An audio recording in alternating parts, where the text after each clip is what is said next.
I felt bad about, like turning 40 and just thinking about, well, where am I going to be in 20 years? Like, do I have retirement? Like, who's going to take care of my sisters? They both have disabilities.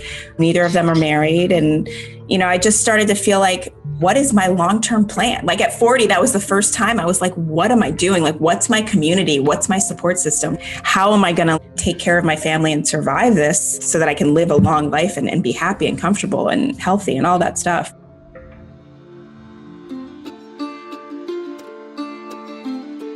Welcome back to At the End of the Tunnel. It's Light Watkins, and I've got a very special guest this week. I'm talking to author and comedian Sarah Cooper, whose viral TikTok Trump impersonations led to a Netflix show called Everything's Fine, which is a comedic commentary on the state of America during the Trump years. So I've known Sarah since 2012 when she attended one of my meditation trainings in New York City. At the time, I knew that she was working in corporate America and that she really wanted to do stand-up comedy. And 2 years after we met, she wrote a humorous piece on Medium called 10 Tips for Appearing Smart in Meetings, which ended up going viral and then later became a book. She did eventually take a leap of faith into becoming a full-time comedian and writer. And when Trump was elected president, she began openly voicing her opinion about him on Twitter, so much so that he blocked her in 2017.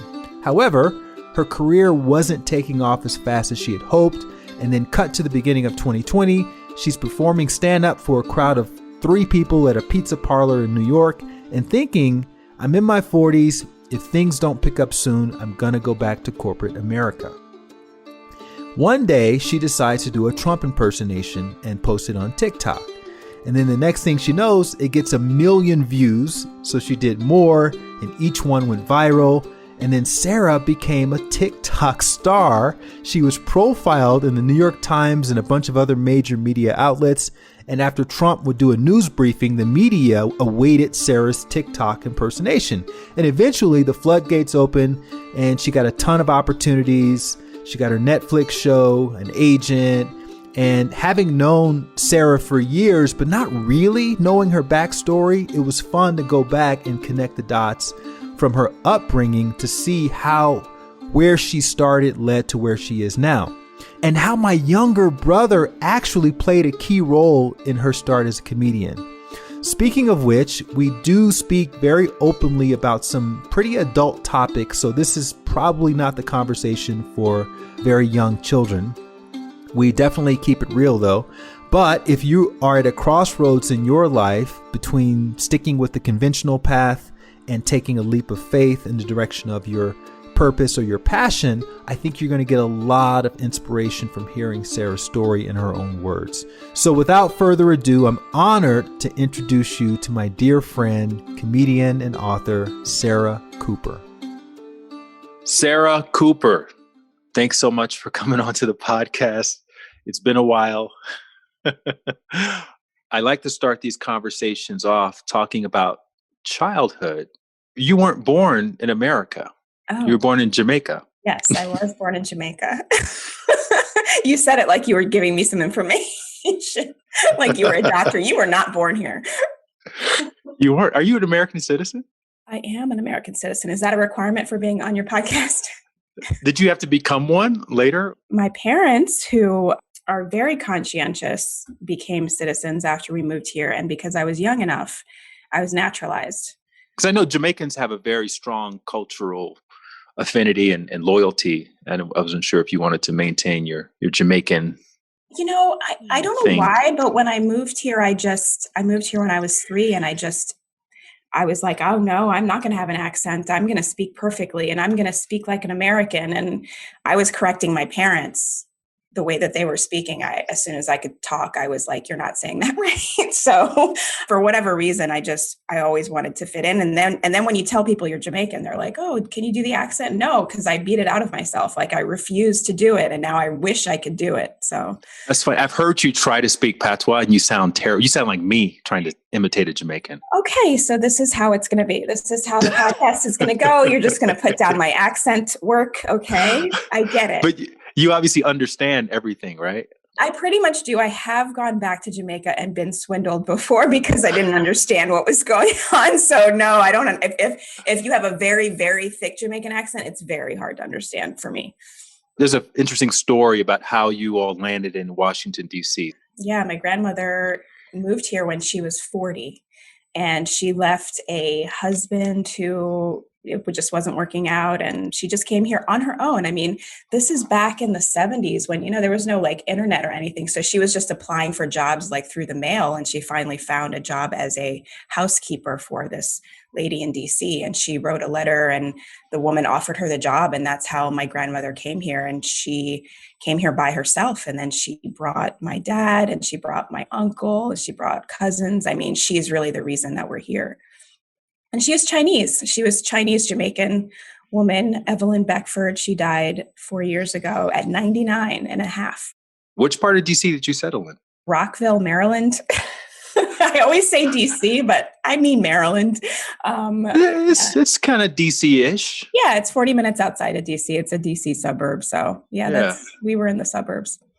Talk a little bit about your dynamic, your family dynamic. You have a couple sisters, your parents. Was your grandmother, did you guys all live in the same area? What was it like in the household? Our first home, we rented. My dad, again, found a job, saw an article in the paper about a problem they were having with the subway system in DC, and he knew how to fix it. So he sent a letter to someone at the DC Metropolitan Area Transit Authority and got a job that way. And so he was doing that. My mom was like a secretary. It was four kids. So it was 6 of us total. And I had an older brother, 2 older sisters, and then it was me. And my sister that's closest to me in age, Rachel, she's like a year and a half older than me. We dressed alike. Everybody thought we were twins. And then my older sister, she was born with something called Treacher-Collins syndrome. So she was born without ears. She couldn't hear. She had a lot of surgeries growing up.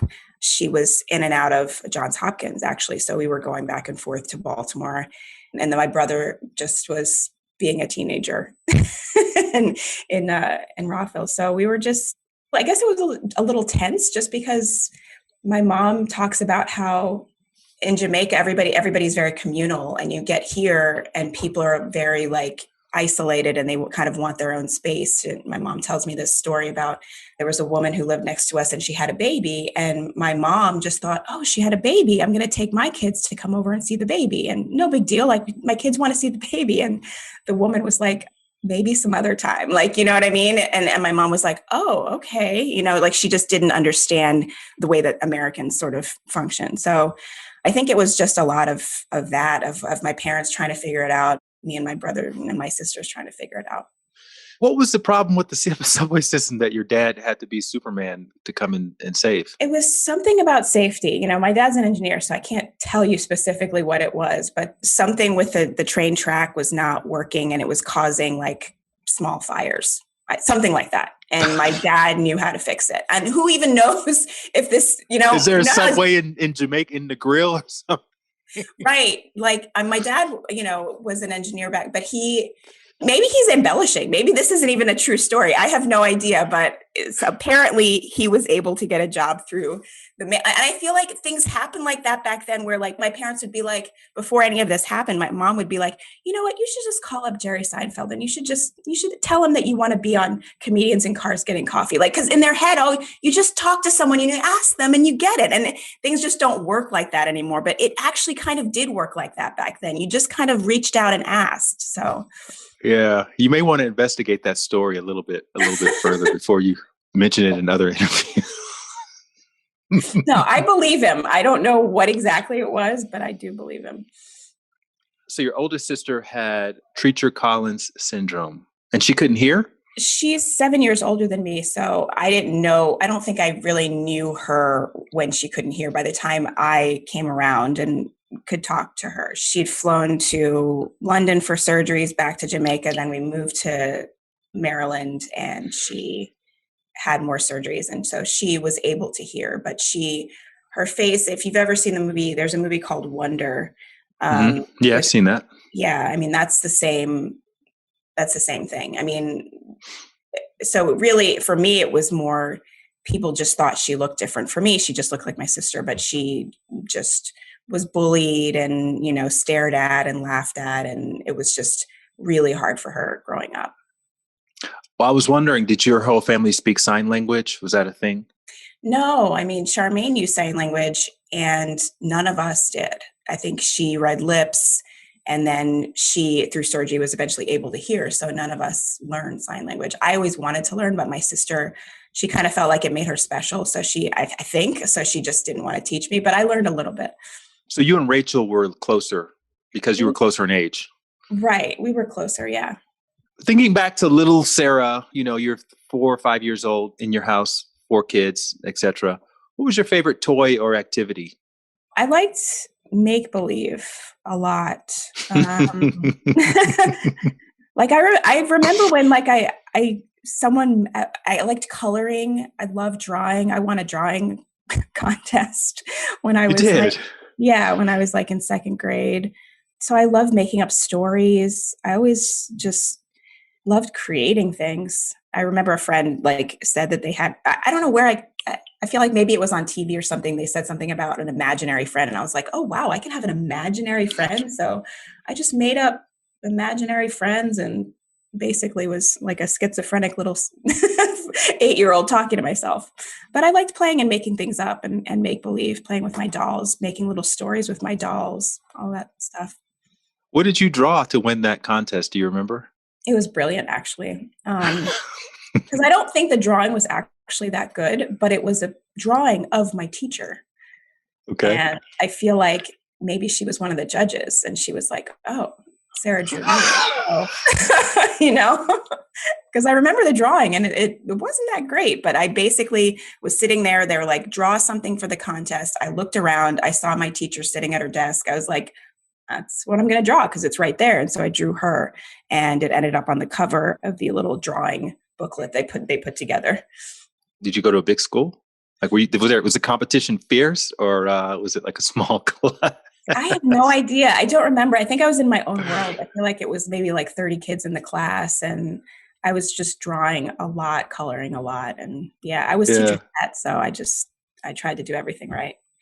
That's a pretty big deal. I remember back when I was growing up, and you and I aren't that far apart in age, but there was a grocery store called Family Mart, and they used to have these every holiday. They'd have these coloring contests. They'd give out these little Xerox copies of a turkey or Santa Claus, and you had to color them, and you bring them back, and then they'd select one as the winner. Mm-hmm. And I won a couple of times. And I remember feeling, that was I won an Academy Award because every time you walk into Family Mart, you see your thing up there with first place, and I forget what the prize was, but that's a pretty big deal for a kid. It is a big deal, but I will tell you that I remember specifically, even as a child, having that, they only picked it because it's a picture of my teacher. And I don't know where I got that from. It was in my head or someone else, but that was the first minimizing anything that happened or just rationalizing it. It wasn't me, it's someone else, it wasn't me. So I was proud, but I was always I don't know if it was actually that good. But it's interesting that that wasn't intentional. It didn't sound like it was intentional. It sounds like you just decided that was what came through you. You put it down and then later on you connected the dots. Exactly. Yeah.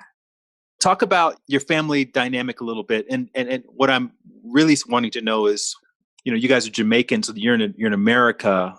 Was there some talk about cultural differences in the home? Was there talk about racism? Did you experience, you're in the chocolate city, so what was your relationship with all of that like? Yeah, I like to joke that my Jamaican family just discovered racism a few years ago because because we didn't talk about it. When you come from Jamaica, and I joke about this in my stand-up too, of just feeling like there are Black people and then there are us. We're Jamaican. Uh-huh. Even though everyone thinks of us as Black and we check the box Black, African American, we don't consider ourselves African American. And so there wasn't a lot of talk of racism or any of that stuff. We had so many aunts, uncles, cousins in the area. That's who we would hang out with. We'd go to the Jamaican store. My mom would cook Jamaican food. It was just we were kind of, I guess, continuing the culture. So yeah, there wasn't much discussion of that. I remember my dad getting pulled over by the cops. Me and my sisters were in the car and they let him go. So I feel like my dad's always been like a little Republican with his views on policing and all of that stuff of just like, no, you go along with what they say and you'll be fine, and I've had several uncomfortable situations where with my white husband talking to my black father, where like my white husband is trying to tell my black father that racism exists. I mean, it's kind of it's a weird situation, but I think they just didn't see it. And I think there's a benefit to like just pretending it's sort of like, no, that's not in my way. That's not a barrier. It doesn't exist. And then you actually, you end up hitting it. So I think they eventually did start to see it, but I think at first it just didn't occur to them that was the thing. Because in Jamaica, people are Chinese, people are white, people are black, but they're all Jamaican. And there's colorism, there's extreme colorism, but there isn't racism so much. So that story about you and your Jewish friend walking home, was that a true story? Is that something just for was that a comedy bit? That was a true story. I changed it a little bit. My best friend growing up, her name was Stacy, and she was Jewish, and she, again, still is Jewish, but she and I were walking, and somebody yelled out. They didn't yell at the N-word. They said they called her N-word lover because she was walking with me.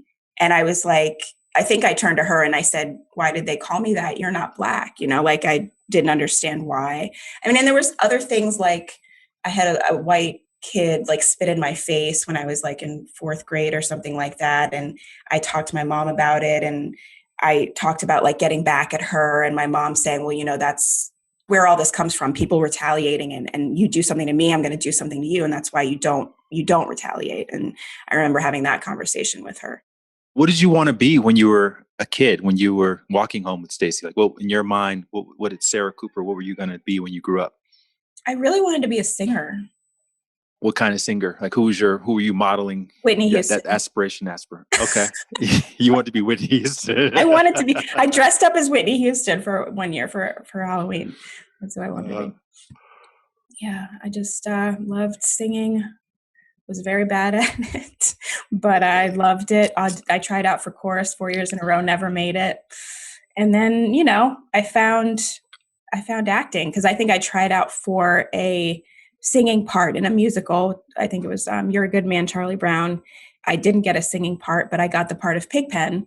And so I was like, oh, I can be on stage and I can perform and I don't have to sing. Were you tone deaf? Or, I mean, why can't you just practice? And I had this awful music teacher. And to this day, I will blame him for me not being able to sing because he told me I couldn't sing. But when I was very young, I was like 3rd grade or something, he told me like, you can't sing. And I feel like maybe if it had been a different music teacher who saw how badly I wanted to sing. And like, I remember like sitting at my desk, they were calling out the names of who made it on chorus. And I was just waiting for my name. And they never called my name 4 years in a row. And it broke my heart every time. And I loved music and he just never gave me a chance. I blame him. Yeah. Was this like an art school or was this like it's just a regular school? Yeah. It was a public school, public elementary school. You discovered your love for acting. You did some plays or started going to the Folgers Shakespeare Library. Yeah, in high school I did that. I did a lot of Shakespeare and I just loved performing. Now I heard you say you were going to the library often, but it wasn't very close to Rockville, Maryland. So how did that work? I would leave school early and take the metro and go down to DC and then go there and basically just study amongst the ancient texts. the metro that never caught fire because your dad obviously saved the day. Yep. And then, had free metro cards. So. Did you really? You had free metro cards? Yeah. Okay. Did you kind of feel like you owned the metro because your dad worked at the metro? Kind of. Yeah. I was like, my dad owns this thing. I love the metro. When like we would get our parents to drop us off at Wheaton Mall, and we would be like, oh yeah, we're hanging out at the mall, but the metro was connected to the mall. So then we would get on the metro and we would go to our own cemetery. We would go downtown. We would go everywhere, and then we would go back to the mall, and our parents would pick us up, and they'd never know that we were They all never over. figured. Yeah, They never figured it out. no. That's funny. Tell me more about the Shakespeare aspiration. Did you see yourself going on Broadway, or what was the acting move to LA? What was that like in high school? I mean, I wrote a little contract with myself that I would go to LA and try to be an actress, and I would try it for 10 years. And my dream, I told my teacher, I was like, by age 30, I'm going to win an Oscar. And, I just had all of these aspirations for it. But I feel like I was more in love with the glory of it than the actual acting. I didn't really like practicing so much, and every time my acting teacher would be like, well, let's practice the monologue. I'd be like, oh, I don't want to practice the monologue. I just want to do the monologue, so I feel like I didn't have the best work ethic when it came to it. And so giving it up because my parents were like, hey, that's never going to make you money, like wasn't that hard because there were so many things about it that I didn't like I didn't like the practicing of it. I didn't like the movement and the voice work and all the stuff that you really have to do to be a good actor. I didn't really enjoy it that much. Where did you get the idea of contracts and affirmations and those kinds of things? It's a really good question. I have no idea. I have absolutely no idea. I have no idea why I wrote up a contract. I had my sister witness it. I signed it, she witnessed it, and it was like, why am I doing this? But I can't tell you. I wish if there's a TV show that I saw or something, but I was like, I have to promise myself. I have to do something to promise myself that I will not give up on my dream. And maybe it was just because I felt like I was being told to give up on my dream, that I had to do something that would actually just make me feel like, no, I still have some control. Like I can promise myself and I can do this for myself. Even after school is over, college is over, I can still do this. So was that one of the dominant life philosophies that were echoed in your house? Or were there any other sayings that your parents would say to you all about what to do? Own your own business and always work for yourself and never rely on a man to take care of it. What kind of stuff was being said in your house? Yeah, I mean, a lot of that stuff. I remember going to homecoming and my dad giving me money for dinner. And I was like, I think Alex will pay for the dinner. And my dad was like, don't ever let any man buy any food for you ever. And I was like, okay, Dad. So it's all about being independent, being financially independent, being on your, being able to take care of yourself, own a house, have a good job, all about security. Like that's what it was all about.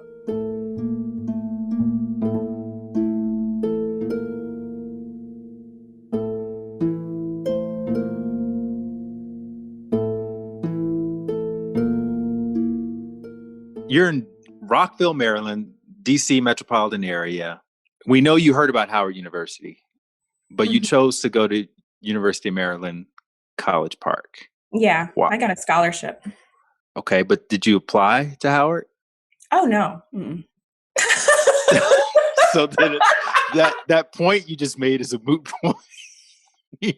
You have to apply to a place to get a scholarship. Yeah, true. Nope, didn't even think about applying to Howard. So talk a little bit about that. Well, why University of Maryland? You just wanted to stay home or be close to your parents? It was my safety school. I applied to Cornell. I applied to UPenn. I applied to NYU. I applied to UNC Chapel Hill for some reason. I applied to those 5 schools. I got into all of them and got a partial scholarship to University of Maryland. So that's where I went. I mean, it's pretty much it. Did you ever go to Howard? Did you ever go to the campus, homecoming, nothing? Nothing. Nope. Drew and I went to Howard. You knew that, right? I just remembered that. That's why I'm so passionate about. I know. This Howard thing. Yeah. Why did you go to Howard? I went to Howard because I decided in high school that I wanted to go to an HBCU, historically Black college university.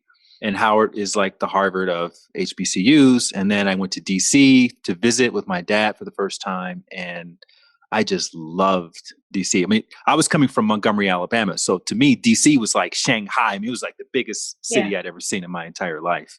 Yeah. I just like the idea of being around a lot of other Black people from a lot of other places around the world.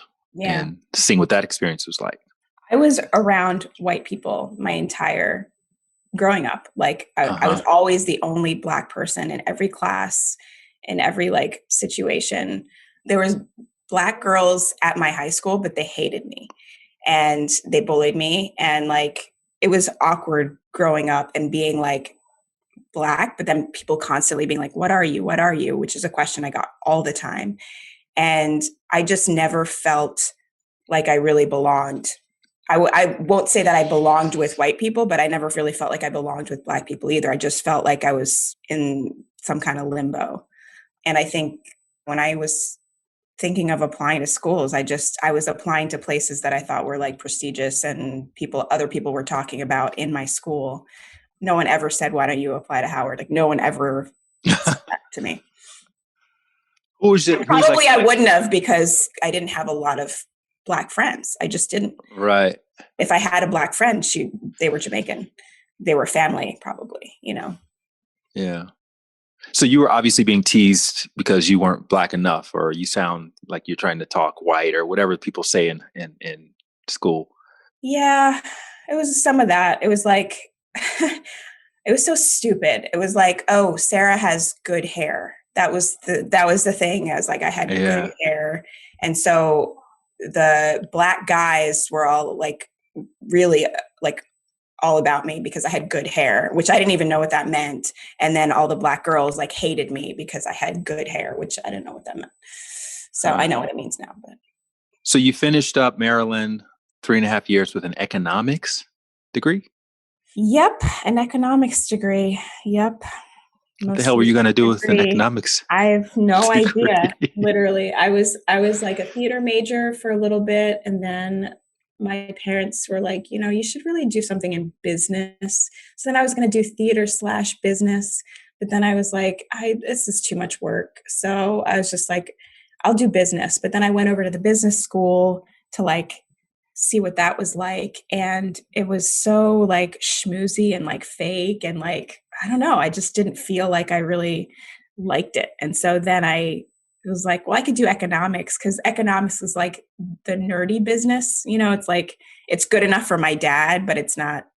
I felt like I could sit there and do like problems, like theoretical stuff, but I didn't want to actually be like in business. I just wanted to like get the degree. So it was really more about just like, how can I get this degree, make my parents happy, and move on with my life? Because I know I'm never going to do anything in economics.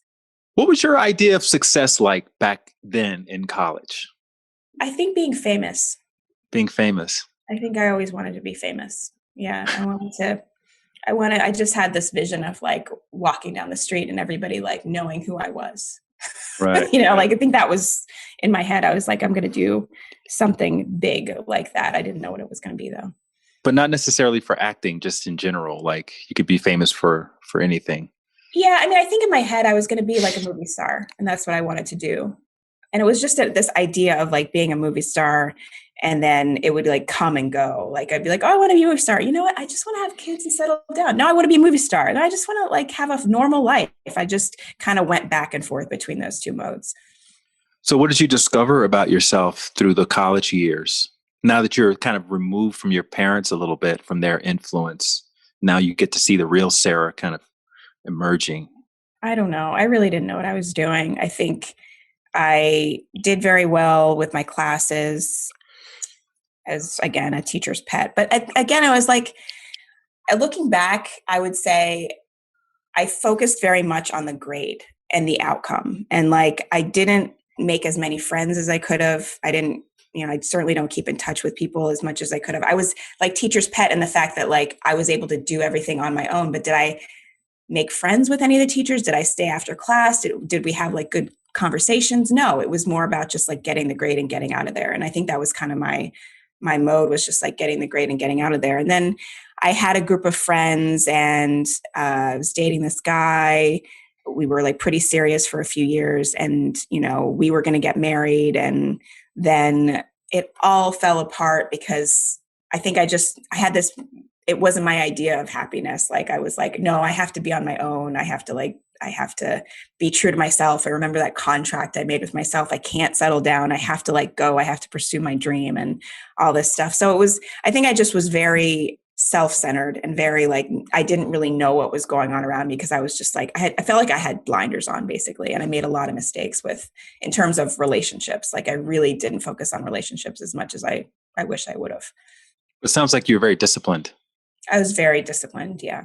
Yeah. I wasn't one of those who like went off to college and all of a sudden didn't do my homework anymore. Like, no, I was very much doing my homework and working hard. And how'd you end up at Georgia Tech? My last semester of Maryland, I took a multimedia design course and just fell in love with like Photoshop and Macromedia Flash and like designing things. And it was something that like felt technical, but creative. And so it was like it like satisfied both of those sides of me. And after I graduated, I told myself that I was going to get a receptionist job at a graphic design studio and work my way up to be a graphic designer. So I became a receptionist. I was a terrible receptionist. I'm terrible at ordering supplies and answering the phone and doing all the things. But I was reading a magazine, a graphic design magazine. In the back of the magazine was an ad for some reason for this program at Georgia Tech, which was a pretty new program at the time for like information design, which was something that I knew I wanted to do, like based on that multimedia design course. And so the deadline had already passed. It was like 3 weeks past, but I was like, I'm going to apply anyway. And so I'm just going to call him. I'm going to call him and work it out on the phone. Literally, actually, yeah. I mean, the deadline had passed, but I said, you know what, I'm going to go down there. I took a trip down to Atlanta. I met the professor. I said, I really want to do this. And I told them that I was going to be in Atlanta no matter what. And even though that wasn't true. And yeah, I got into the program. You talked your way into it. That's awesome. A little bit, not really, a little bit. So did you have to take out loans or was that a scholarship thing as well? I think my parents helped me with a little bit. And then I was a teacher's assistant. So that helped a little bit. So for someone who doesn't identify heavily with Black culture, you keep picking these really Black cities. You're in DC, and now you're in Atlanta. Yep. Mm-hmm. And Atlanta's a different quality of experience from DC. You have that Southern culture mixed in. What was that like for you? I think Atlanta was like the perfect place for me to go because I never really felt lost there. Like I felt like it was like a big city, but it also felt like a small city. And I guess that's the Southern thing. And I never really like went and partied in DC, but I felt like I kind of like party in Atlanta, and I didn't feel like, I don't know, I just felt comfortable there. Maybe just because it was, I don't know, there was only like a few buildings downtown. So like as soon as you could look up and see like the one building, like, okay, that's South. Like, so now I know where I am. Like, I don't know. I felt very comfortable there. The first place I stayed was in a converted dorm that used to be a hotel, like right across from the baseball stadium. Yeah. So, I mean, it was fun.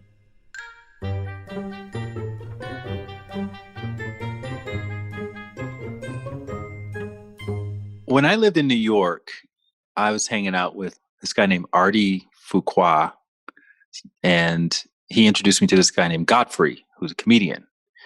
And we were hanging out at the Comedy Cellar one night. It was empty. It was like maybe a few people there. I think Godfrey was hosting or something. It was like a Monday. It was an off night. And I had been a casual fan of comedy. And Godfrey came over and sat at our table and talked to us. And then he started sort of egging me to go up on stage. And I didn't know at the time that doing stand-up comedy was like a whole, you write jokes and you rehearse them like an Easter speech at church or something. And you go up and you perform them as if you're thinking about it for the first time. And I was very, very close. I was very tempted to go up, but I elected not to. And I'm kind of glad that I didn't go up because I would have really been horrible. And I've always had an affinity for stand-up, but I've never really had enough of a desire to go up. But you obviously took the plunge. You went up on stage in Atlanta. Talk about that first time What kind of preparation did you do? What was your inspiration? Where was this? Who was around you? This is a very personal story between you and me. Okay. Do you know I this won't story? No, I've never Do you heard know it. that your brother was the subject of my very first stand-up set?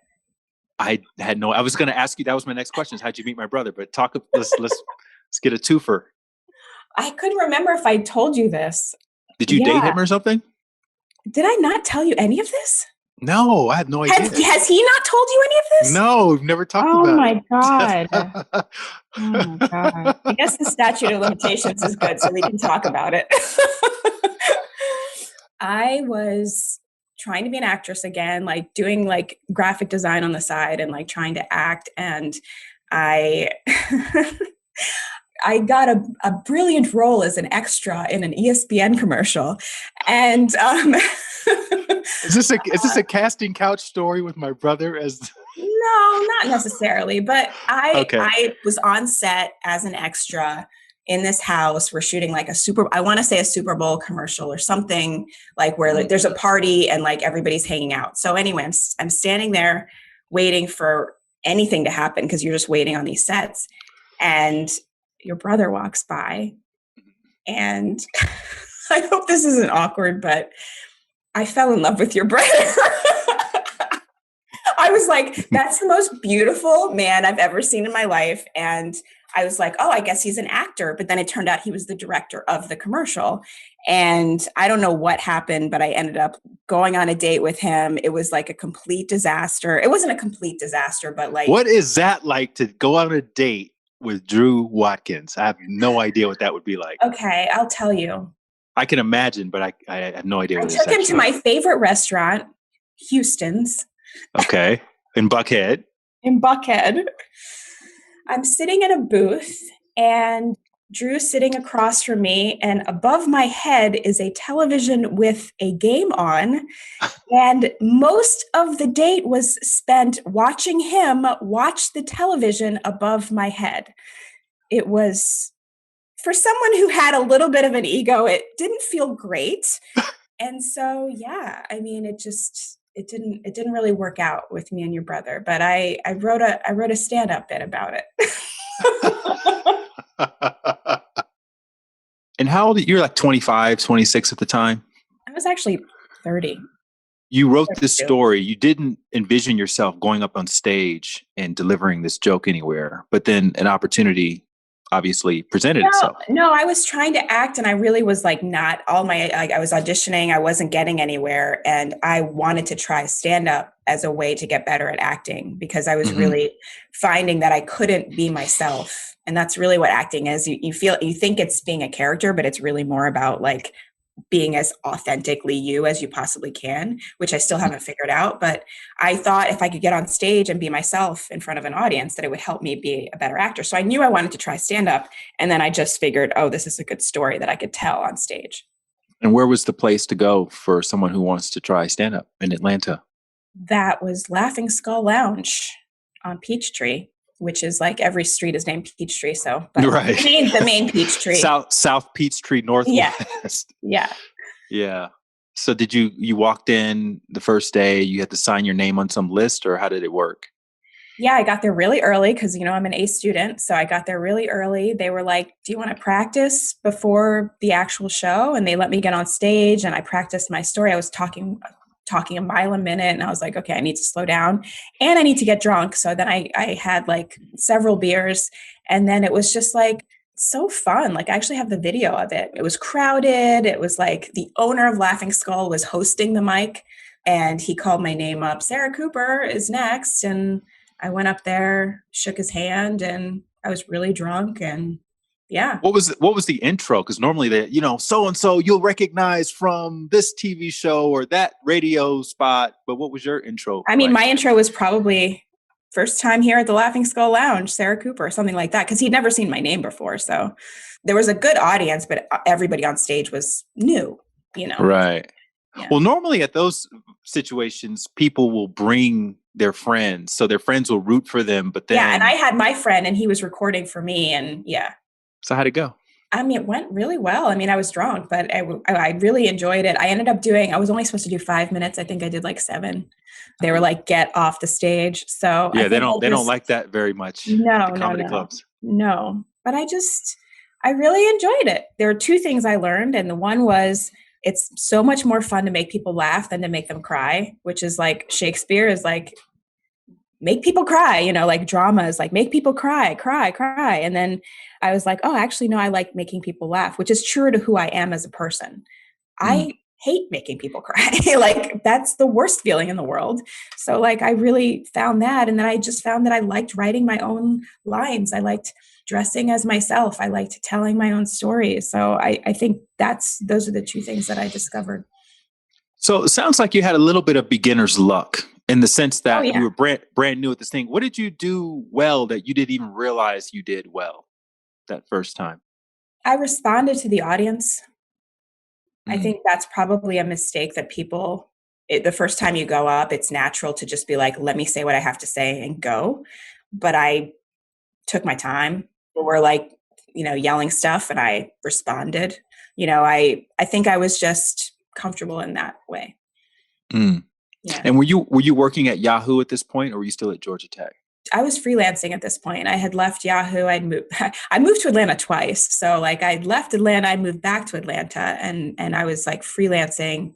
And so I was just working on my own and auditioning for like Vampire Diaries and Army Wives and all kinds of like shows that shot in the South and then taking classes and just trying to get better. And that's when I tried stand up. What was your day job? I was doing freelance design. I was like Okay. Like working at websites and hey, you yeah. need a flyer done and that kind of thing? Yeah, yeah, mostly just websites and designing apps, designing homepages, just anything online. Mm-hmm. Front end or back end? All front end. Yeah. So you were using Dreamweaver. Oh no, I was Photoshop. I just make it look good. That's Got basically it. what I was doing. Yeah. Okay. So then what was the sort of next evolution in your stand-up comedy career? I left and went to New York shortly after that. And I think I was still thinking I wanted to act and I had gotten I gotten a small part on a show and figured maybe now was the time to like really go for it. And so I moved to New York just for a summer. I got into an acting conservatory, Stella Adler Acting Conservatory for a summer and was just going to go for a summer, but then I really liked New York. And so I ended up staying here. Did you have to sing as a part of the audition process? No, thank God. Do you know the Alabama Shakespeare Festival Conservatory? No. It's a really prestigious acting conservatory in the South. It's in my hometown, Montgomery, Alabama. When I was living in New York, I auditioned for it and I had to sing and I had to act, I had to do a monologue. And I was kind of like modeling ish, Mm-hmm. acting, but I'd never had any singing training whatsoever. And I was terrible, terrible singer, but I decided to take the leap of faith and I went in there and sang Onward Christian Soldiers, which is the only song that I kind of halfway knew from my old church days in Alabama. Wow. And I've never been more self-conscious. Well, actually, I've been more self-conscious in one other period, which we won't even talk about. But it was one of my most self-conscious It's the experiences in my most entire life. vulnerable thing to me. Like people are like, oh, stand up is so hard. I'm like, singing is so hard. I feel like it's in all of us. And I'll tell you to this day, I still like 5 years ago, I was taking singing lessons. It's still something I want to do. It's still something I wish I could do. It requires such vulnerability personally. Like I commend anybody who does it in public. Mm-hmm. So you're in New York now. You took a job at Google. Like how did that? How I mean, did that work I out? basically was in New York. I was like barely able to like afford living here. And the freelance design stuff was sort of like drying up because I wasn't doing a good job of like promoting that as a business because I was kind of obsessed with acting and doing stand up.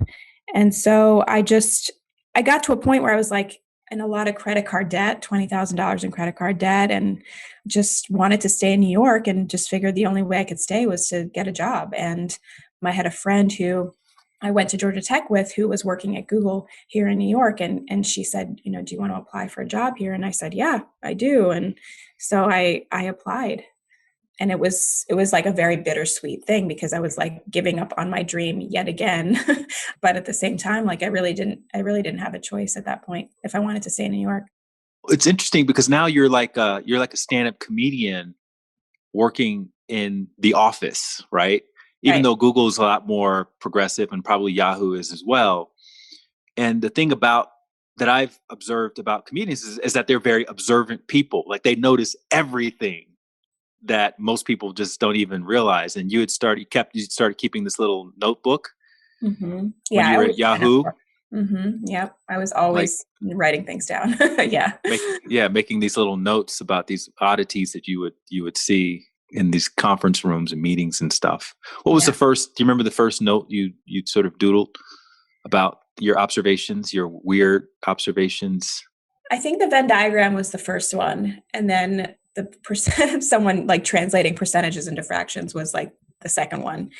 I think the Venn diagram, like someone actually got up and drew a Venn diagram that really made no sense. It's weird that this actually happens. People actually get up and draw things that make no sense, and nobody ever says anything about it, because they're just like, oh, I guess we should try to make sense of this thing that makes no sense. Everybody's so polite in corporate America. They're so like, okay, yeah, let's figure this out, And I wrote that down because the person who drew it was obviously not paying attention. And I think also because I'm an immigrant, I just was always like, what's the norm here? Like, what's everybody doing? How can I do that to fit in and make it? Because this was like from when I was 3, like always like, how can I fit in?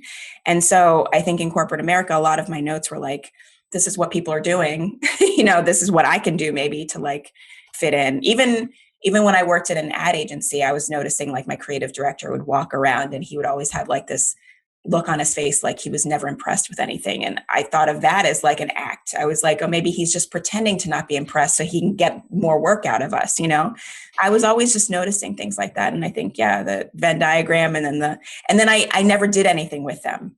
I just kind of put it away. Was it preparation for stand-up comedy bit, perhaps? No, not at all. I mean, I didn't think it was anything. I mean, when I started like actually blogging, I think that's the first time that I was like, oh, maybe I could turn it into a blog post, like I never thought, oh, I could turn this into stand-up. So then you had your whole other stand-up preparation where you were. Yeah, I was taking classes at Comedy Cellar, just talking a lot about my Jamaican family and dating, because I was a single girl and those were the subjects. So it was kind of separate for a while. I think towards the end of my time at Google, I started to like do some more Google stuff, but it was so specific to Google and people really didn't know like what it was like to work there. So the jokes worked on my coworkers, but they didn't work very well on like most people. So. But they could. You just had to figure out a way to kind of bridge that gap, because exactly. ultimately you started incorporating those. I saw a video of you. I think you were in San Francisco or something like that. You've been doing a bunch of the office jokes. Yes, I mean, and a place like San Francisco will definitely like get it, but like, yeah, there's a little bit more setup that you need to talk about that stuff. But also I think people are just much more familiar with these companies too. So, and what they're like because of Silicon Valley, the show and all those kinds of things. But it's weird being like, oh, I have this thought, like, what is it? Is it a blog post? Is it stand up? Is it a video? Is it a cartoon? What is it? And that's the awesome thing, is that like some of these things have been all of those things for me. Like I've been able to do all of that with it, but it's just it has just been a lot of experimentation, like you have an idea and then you're like, how do I bring this idea to life? What's the best way to do it? And that was fun for me.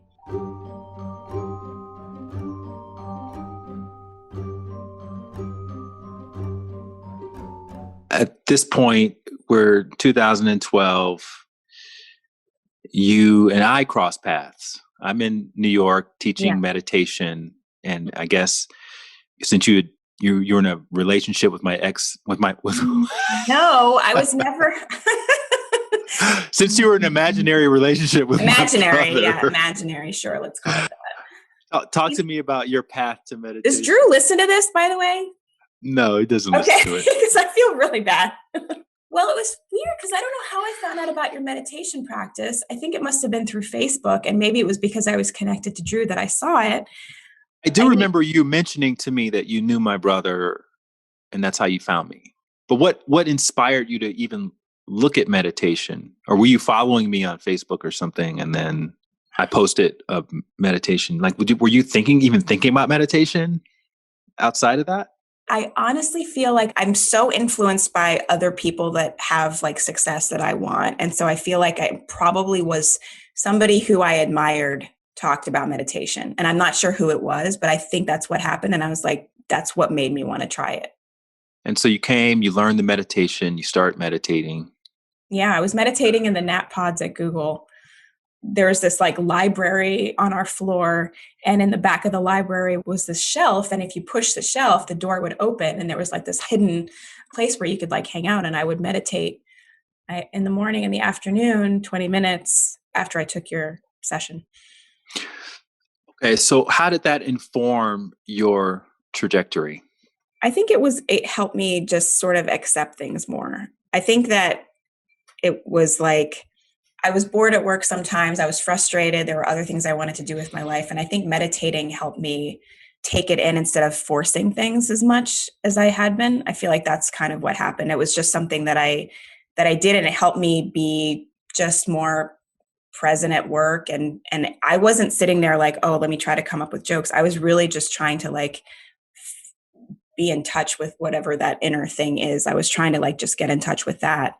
And perhaps it was a comedian who inspired me, because that's the thing that I've always struggled with on stage, is just like being myself and not really caring so much what the audience thinks or laughs at, but just having the confidence to like know that I'm talking about something important, and who cares if this person's yawning or this person's on their phone. Like I'm going to do my thing. And I feel like I didn't want meditation to come up with ideas. I wanted it to give me that confidence. I wanted to give me that central confidence, that feeling inside that like what I was saying was enough, and I was enough, and I didn't have to like keep pushing and trying and like forcing things, because forcing things for me has always led to bad things. And so I think that's what it helped me with, is just I stopped forcing things. You got the inspiration as well to do a Medium post about these 10 tricks for appearing smart in meetings, which ended up going viral. I think at the end of the day, it got like over 5 million views and all of that. Was that something you did on a lark? Yeah, it was. I moved in with my now husband, and I came across that notebook from Yahoo, and I came across that Venn diagram and the percentages. And I said, oh, I should turn this into something. I should make this into a blog post maybe. And that's when I finished it. Like 7 years after I'd initially written that, I actually shared it with the world, and that's what happened. And it was a lark. I didn't think anything was going to come of it. I thought, oh, this is pretty funny, but I put it on Medium. I wasn't thinking it was going to change my life. And how did that feel when it went viral?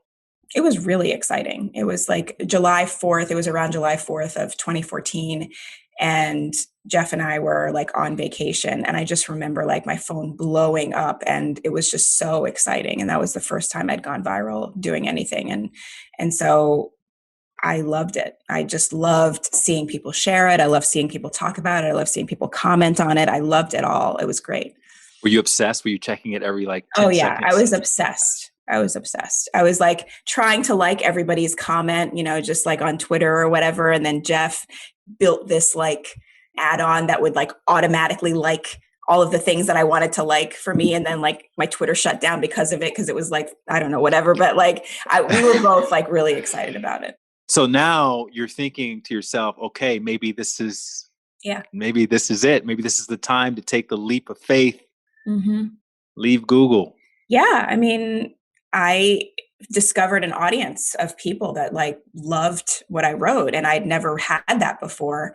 And I was also taking a guitar and singing lessons at the time too, still trying to sing. And my teacher said, one thing you need to focus on is getting people who don't know you, who aren't your friends and family, to want something that you've done, like to come and see you, to buy something, like people that don't know you at all that like what you do. And that's what happened with that article. Like I finally had people who wanted that. And so that kind of gave me the confidence that I didn't have before, that I could maybe be a writer or actually try it. Did the book deal come to you, or did you seek it out? That was kind of a long process. I tried to quit Google. I mean, I did quit Google. My manager was like, "Do you have a book deal?" Because I told him I wanted to be a writer, and I said, "No, I don't have a book deal." But then I started researching book deals. I started putting together a proposal. That never would have happened. The cold calling, like all of that stuff, it never would have happened. What happened was I decided I wanted to draw, and I wanted to turn this 10 Tricks to Appear Smart Meetings into a cartoon. And I did that. And then it went viral again 6 months after it went viral initially. And that's when I started to actually get publishers writing to me. And once I had a publisher interested, then I was able to use that to get a literary agent Susan Rayhofer, who's my literary agent, who I still have to this day. It all sort of happened because I kept just putting myself out there. Yeah, you were one of the early adopters to the iPad drawing phenomenon with the pen and all of that, right?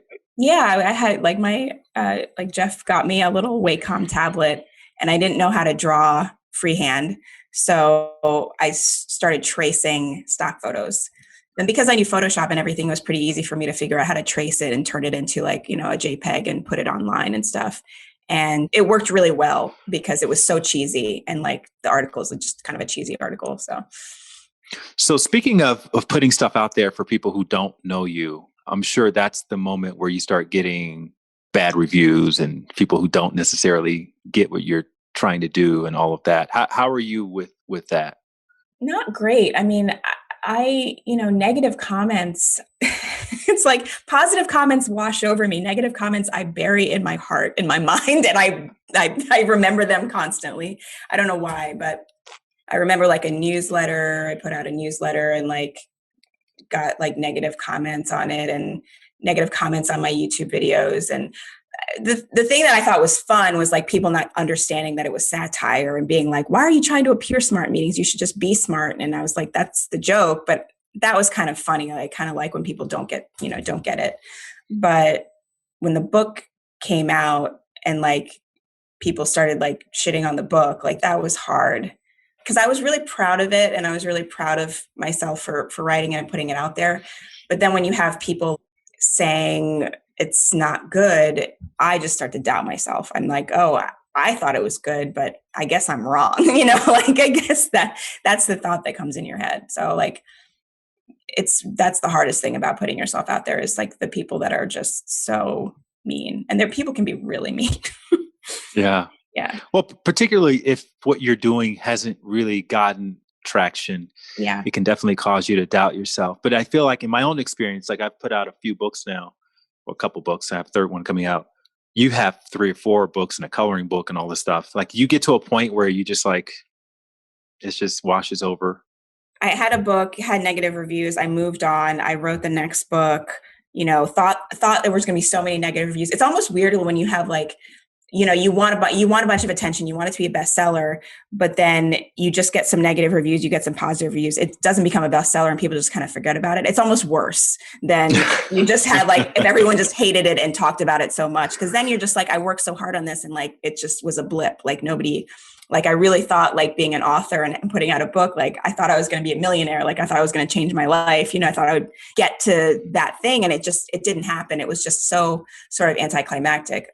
And then with everything that I do, I feel like it's not like it gets easier. It's still hard because I keep going into these different mediums. Like I did a Netflix special, which received some of the meanest reviews I've ever seen in my life. And that was like a new level of like self-confidence, like killer, So I feel like it never, my skin is a little bit thick and I just have good days and bad days. And some days I'm just like, no, I'm shit. I don't know what I'm doing. And then I have some days and I'm like, no, I did that. That was good. I'm proud of myself. I think it just kind of like goes back and forth, but like, it never is just like, oh, I'm going to read a review and who cares what people think. I wish I could get to a point where I'm like, who cares what people think? But I do care what people think. When you make something and you want people to enjoy it and they don't, you feel bad.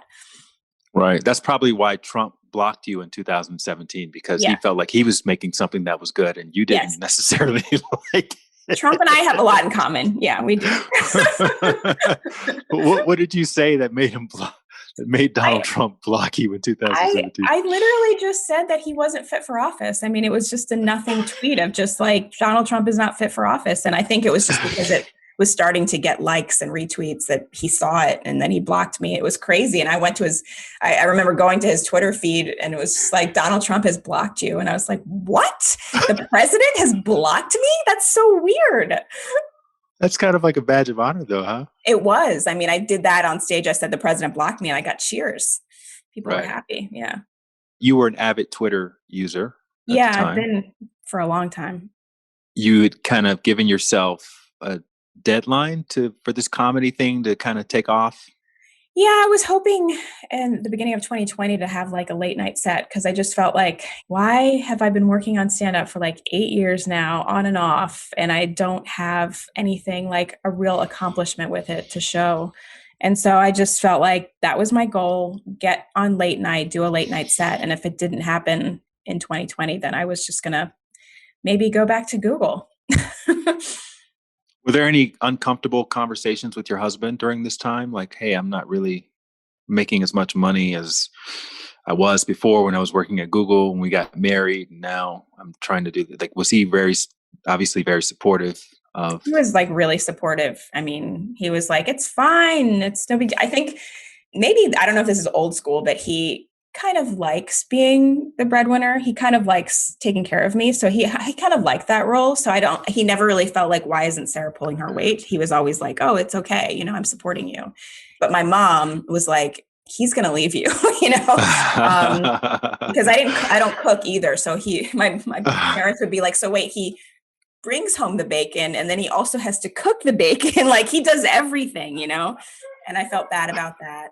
I felt bad about, you know, like turning 40 and just thinking about, well, where am I going to be in 20 years? Like, do I have retirement? Like, who's going to take care of my sisters? Like, you know, they both have disabilities. Like, neither of them are married. And, you know, I just started to feel like, what is my long-term plan? Like at 40, that was the first time I was like, what am I doing? Like, what's my community? What's my support system? Like, how am I going to like take care of my family and survive this so that I can live a long life and be happy and comfortable and healthy and all that stuff. And I just thought going back to Google might be a good option because I'd have a consistent paycheck. I'd have a place to go. It's a great place to work. You know, I love writing a lot more than I loved what I did there. But at the same time, it wasn't hell. You know, it's Google, free food, you know, nap pods, you know, why wouldn't I just go back?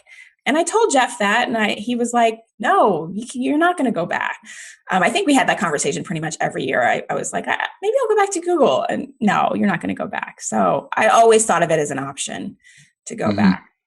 And was it your brother's son that taught you TikTok in the summer of 2019? Yes, it was my nephew, Tyler, and he's super into like YouTube, and now he's into Twitch. He has a whole green screen setup that's better than mine. So but I was like, Tyler, I want you to teach me TikTok. It was the weekend before their classes had started again. And I just went down to DC. I was in New York and I just went down to DC to hang out with them for a weekend, which was rare. I never did that before. That was the first time I'd ever just been like, yeah, there's no reason I'm down here. I'm just here to hang out. We're not going to do anything. We're going to order pizza, watch TV. And it was great. I was like, yeah, teach me TikTok. I want to know what this TikTok thing is all about. And Aunt Sarah, you're too old for TikTok. Like, what do you know? I'm not going to teach you TikTok. And I made a few videos, but then I was like, okay, maybe I am too old for this. Do you really want to learn it, or are you just looking for something to do with him? Because that's what I've done with my nieces. It's like, yeah, show me TikTok. Like I didn't see myself being like a TikTok star, but I was a little bit mildly curious about how the app worked, and I knew that they knew it well. Yeah, no, I really wanted to learn it. I did. I didn't think I was going to actually do anything with it, but I really did want to like figure it out and figure out why it was so much fun because everybody was on it. You know, he was talking about it all the time. He said that there were people there on TikTok that were way funnier than me. And I was like, what? So I was like, I need to figure this out. You mentioned later on when you were guest hosting, was it the Tonight Show or the Jimmy Kimmel show? Yeah. You mentioned that at the beginning of the pandemic, you were doing stand up at a pizza place in New Jersey. Was that real? I mean, it was a pizza place in Williamsburg, but yeah, okay. It was a pizza place, and it wasn't like a few people. It was more than a few people, but I definitely performed for 3 people. Yeah, late at night several times. Yeah. And so when the pandemic hit and we couldn't gather anymore, well, how are you seeing your stand-up career? I just decided that I wanted to make videos online. I was like, I've made stuff online before. I've gone viral before. Why don't I try to do that again? So I think I just decided that I was going to make videos, and I started making them. And I was just experimenting, trying to find a format that I liked, trying to find something that I thought was fun to make. And I was just playing around.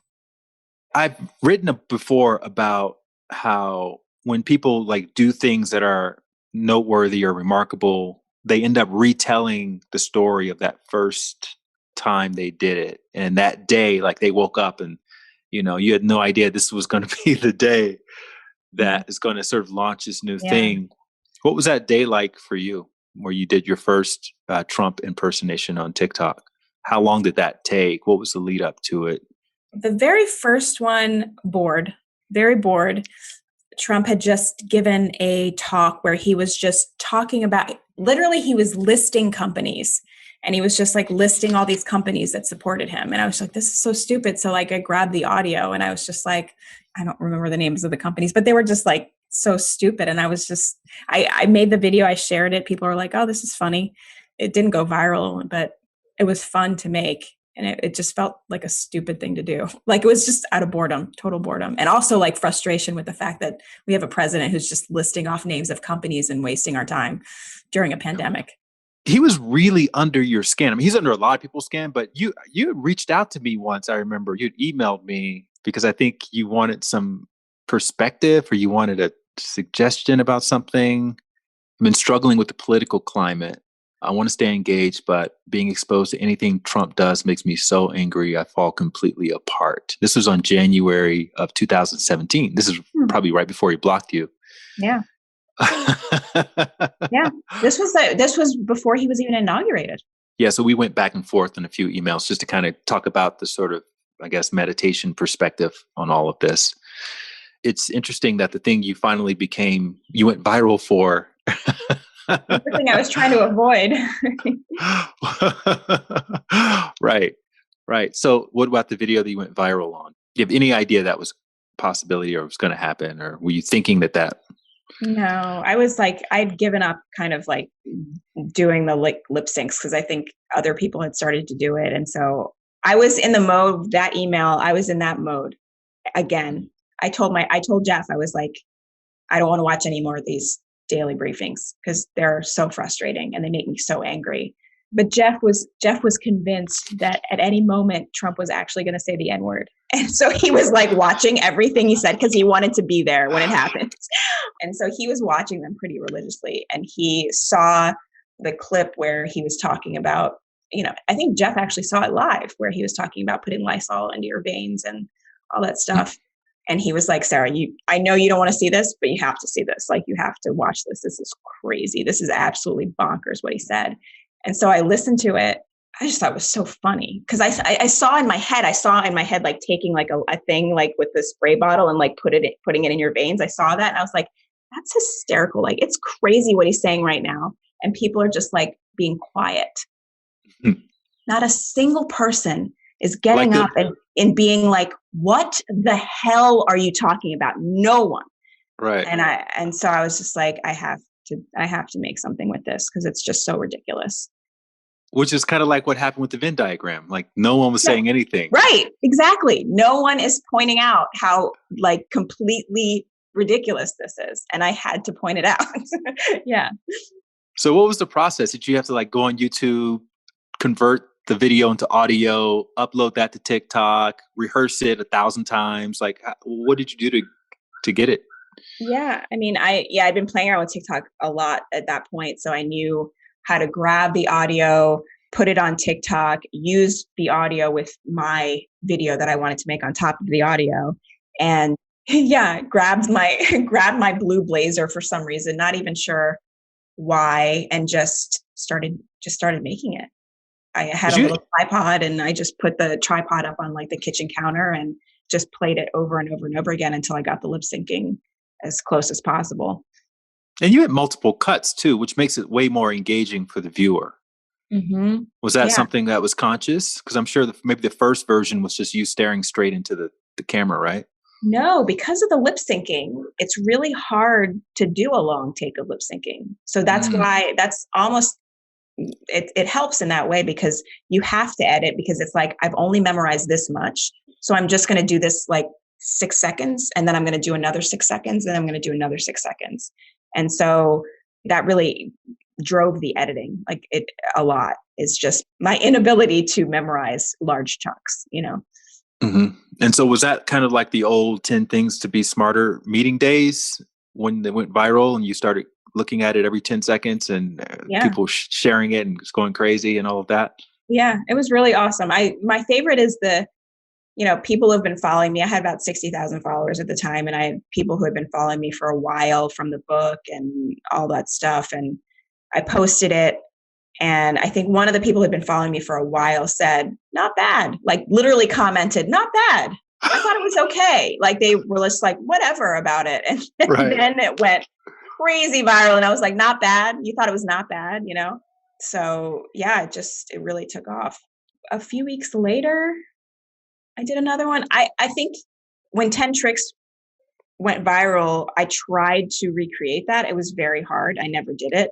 And so I Uh, just had the same perception with this that like that was really good, but I'm never going to be able to do that again. So I'm yeah. probably just going to have to move on because that was I went viral, great. And now I move on. But then he just kept saying like ridiculous things. And I still was still having fun doing it. So I made another one a few weeks later and everyone that I made just got millions of views. And so thanks, Trump.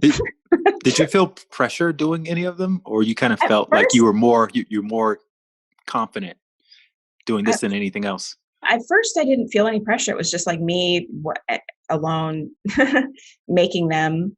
Then people started to get kind of addicted to them. And then I had people writing me like, you have to do this, you have to do this, sending me clips like, you have to do this. Why haven't you made a video? Like it was like, it became this prison that I'd created for myself. And then, I got an agent and they were like looking at what I was making. And so it all became a lot more pressurized. It all became a lot more like, oh, and then I hit 1 million followers. And so like, it just felt like this snowball of just like, now everybody's looking at me, waiting for the next thing I'm going to do. And he just said this crazy thing. Is Sarah Cooper going to do it? It just turned into this phenomenon. Was there pressure to like increase the production value? Because you kind of kept the production value. Like I'm in my living room with this blazer on and I have a little bit of eyeshadow on and that's pretty much it. A little bit. I mean, I think towards the end, I started to get a little bit more like creative. Like I started actually doing them without TikTok, started making them on Mm-hmm. my own and editing them myself. And so, yeah, a little bit. But I think that's still the beauty of that first one that went viral is that it's so lo-fi. Right. There's really nothing about it. And I didn't know what I was doing. And I think that's the beauty. It's like the first time I did stand up. It's like when you don't know what you're doing, you just find things that if you were trying really hard, you wouldn't have found, because you just were like, I don't know, just that ignorance of what it is you're making just makes it somehow more special. So your agent calls you one day and says, "We just got off the phone with Netflix. What do you think about doing a special?" Is that how it went down? No, actually, my agent said, let's do a meet and greet with your fans. And so I did this kind of like a chat that I invited like all of my Twitter followers to just to like get to know me better. And my agent was kind of watching the comments and he was concerned that as much as people were saying they liked hearing me and hearing about me, it was just as much how much they hate Trump. So there was this like fear that these people weren't my fans. They were just people who hated Trump. You know what I mean? And so it's like, how do you create an audience out of people when it's all connected to this guy who has this complete jerk? I had an idea initially for a special where it was just going to be completely lip syncing Trump. It was going to be the story of Trump. And I was going to do like all of these like audio clips and all of these different locations. And they were like, no, actually, I think maybe you should do a special where you do some Trump, but then you do some other things so that you can kind of like bridge the gap between like the people that hate Trump and like you and the people that hopefully will like you even after Trump is gone. And so I was doing a lot of like, general meetings with a lot of people. I did a general meeting with Maya Rudolph and Natasha Lyonne, which was amazing. And just sort of pitched them this idea of doing a special. So your special, Everything is Fine, which came out in October, right? Yes. It was awesome, and it felt like I was watching an improv show, even though I know it was scripted. But was Yeah. that the original intent? Where did it start from, and in relationship to where it ended up? Because I imagine you can go so many places. Like Andrew Schultz, he was doing those long form videos on Instagram, and then he did a Netflix show, which was basically a series of long form videos. So I imagine that people were like, okay, do we want to see Sarah imitate Trump for 45 minutes, or like how did you arrive at what we saw? Yeah, I mean, I think that we always knew we wanted to do like the Access Hollywood bus scene. So like that was like, okay, we're definitely going to do that, and maybe we'll do like a few other Trump things. And then I just had like all of these ideas of sketches that I'd want to do, and I just kind of like pulled a bunch of stuff together, and like this idea of the morning show host who kind of like loses her mind in COVID. And I think Natasha, she directed it, and she like really drove the editing a lot. And I think that a lot of the freneticness of it is because of the editing, and because it feels like it very fast paced, and you're not really sure what's happening, and you're kind of like losing your mind as like I'm losing my mind. And so like, I think that was a lot of her vision with it. I think my initial vision was something pretty close to something that I could do at home, because that's just where my brain was like, oh, this will be on a green screen. This will be this. And then Natasha comes in, she's like, oh no, we're going to do a dolly shot. We're going to do this. We're going to like be on a golf course. I'm like, oh, okay. So it's like that kind of thing. And so that's kind of the level that she took it to. Well, for a kid who loved playing make believe, to have that opportunity, I mean, that's like a dream come true, I imagine. It was whiplash every day, and it was like, oh, now I'm standing next to John Hamm. Now I'm standing next to Jane Lynch. Now I'm standing next to Winona Ryder. Now I'm standing next to Dame Helen Mirren. Like it was beyond surreal. And I'm in the mode now where I feel like I won the lottery and now all the money's gone. You know what I mean?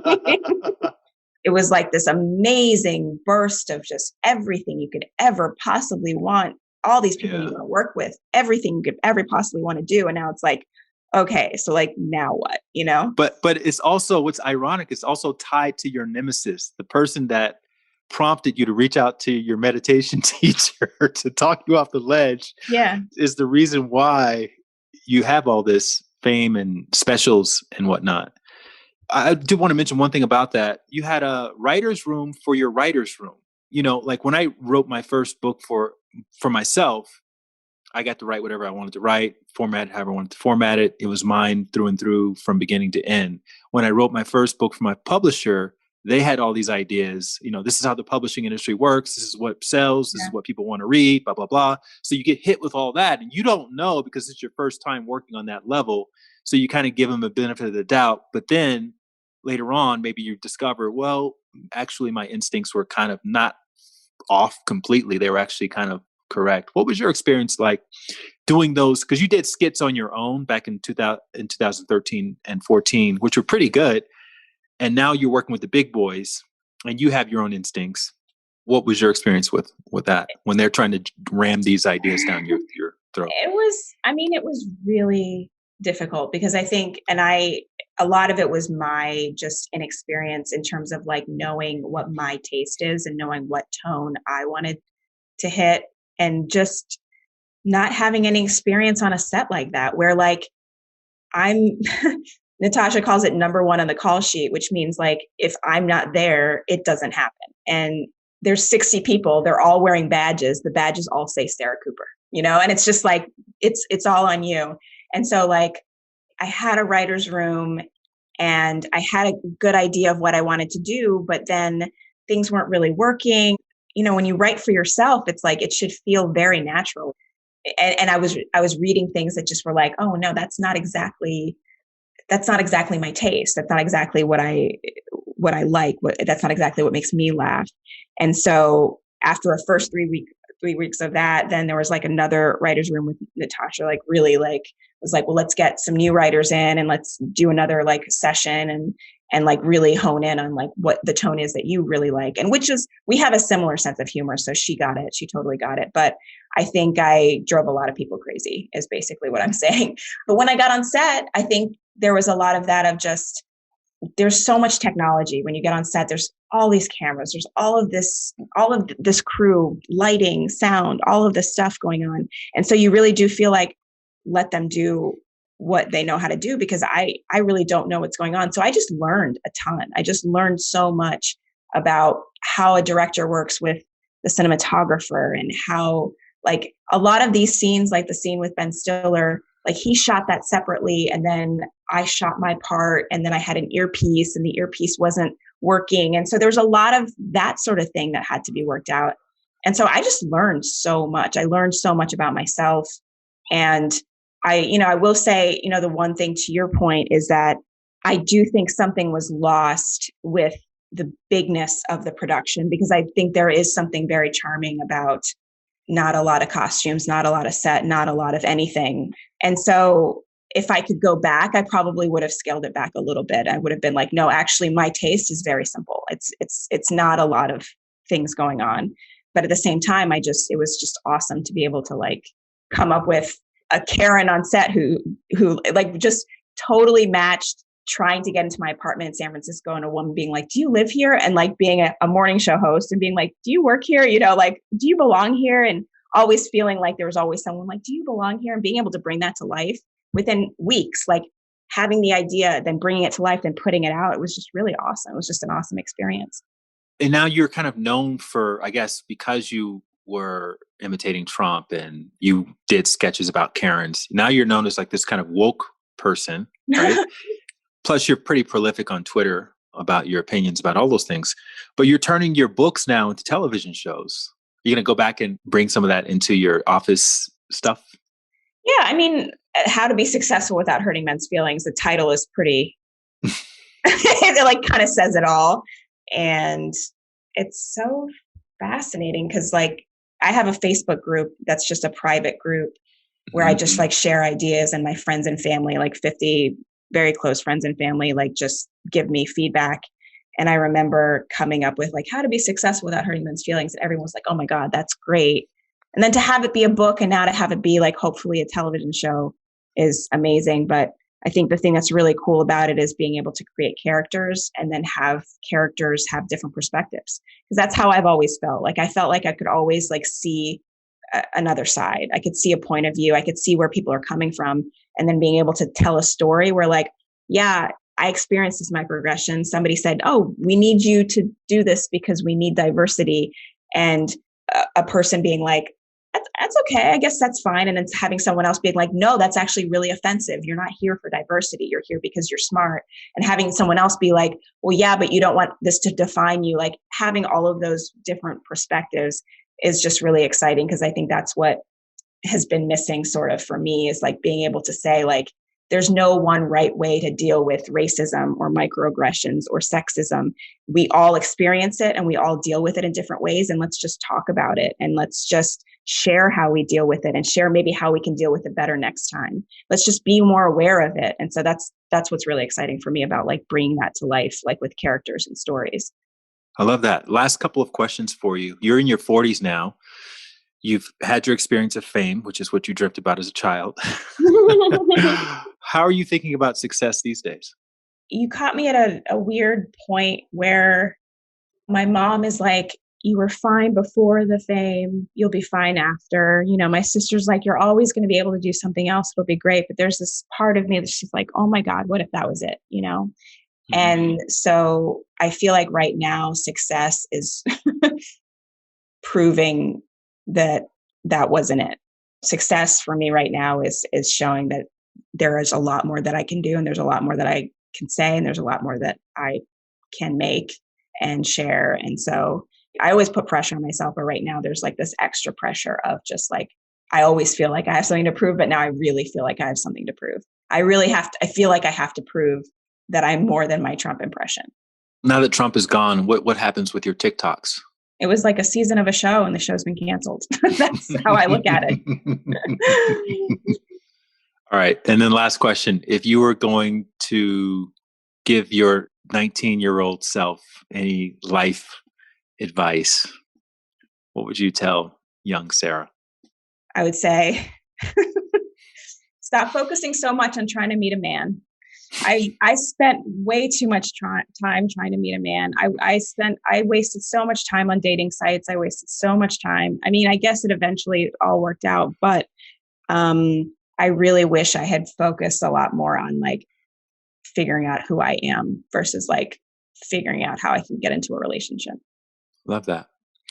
Well, Sarah, it was a pleasure getting deeper into your story and understanding, especially the part with my brother. I had no idea that he played such a pivotal. I can't believe that too. It's so funny because I remember messaging him that I was going to be taking your meditation, and he said to me, "Don't feel like you need to tell him you know me or anything like that." Like he literally said that, and I was like, "Oh, okay." So I'll just, because I think he wanted us to have our own relationship outside of him, which I thought was like actually very sweet of him to say that. And he's been so supportive. He bought my books for his coworkers and stuff. He's really awesome. Yeah, he is an awesome guy. But anyway, I want to acknowledge you for just, I think one of the things that I've noticed in your story is you just kept showing up. You just kept showing up over and over again and again and again, staying innovative, staying creative, taking the blows. I don't know if you've read Stephen Pressfield's book, The War of Art. Have you read that book? Mm-hmm. Yeah. Yeah. And he talks a lot about his rejection stories and the negative reviews. And it's just, some of them are laugh out loud funny. He's actually coming onto the podcast soon, so I'm really excited about that. But your story kind of reminds me a lot about the resilience you need to have to resistance, because it's there, and I think it's a filtering or screen of sorts to kind of tease out the essence of what's truly there. And I think that's what you've done, and we celebrate you for that. Thank you very much for sharing your story so openly and honestly. Thank you so much, Light. Thank you for listening to my conversation with Sarah Cooper. I highly recommend following Sarah on Twitter @SarahCooper, and make sure to check out her Netflix show, Everything's Fine, as well as her book, How to Be Successful Without Hurting Men's Feelings. She's got a few other books as well, and a coloring book. And if you feel inspired by Sarah's story, I'd really appreciate if you could take 10 seconds to rate the podcast. Just look down at your screen, click where it says "At the End of the Tunnel" in purple. If you don't see it, it's probably because you're listening to this on another platform. And if that's the case, just look for a button that says "Listen" on Apple Podcasts. And then once you get to the Apple Podcast, scroll down, get to where it says "Ratings and Reviews," and just tap on the star all the way on the far right, and you've left a review. Thank you very much for that in advance. I really appreciate it. And you can also get a transcript and the show notes on my website, lightwatkins.com/tunnel. While you're there, sign up for my daily dose of inspiration email, which is a short and sweet daily motivational message that I've been sending out every morning for almost 5 years now. It's even been turned into a book called Knowing Where to Look, which I'm super excited about. It's going to come out in May of 2021. Thanks again for listening to this podcast and for sharing it with your friends and your followers. And I'll see you back here next week with another amazing story from the end of the tunnel. And in the meantime, keep trusting your intuition, keep following your heart. Peace and love.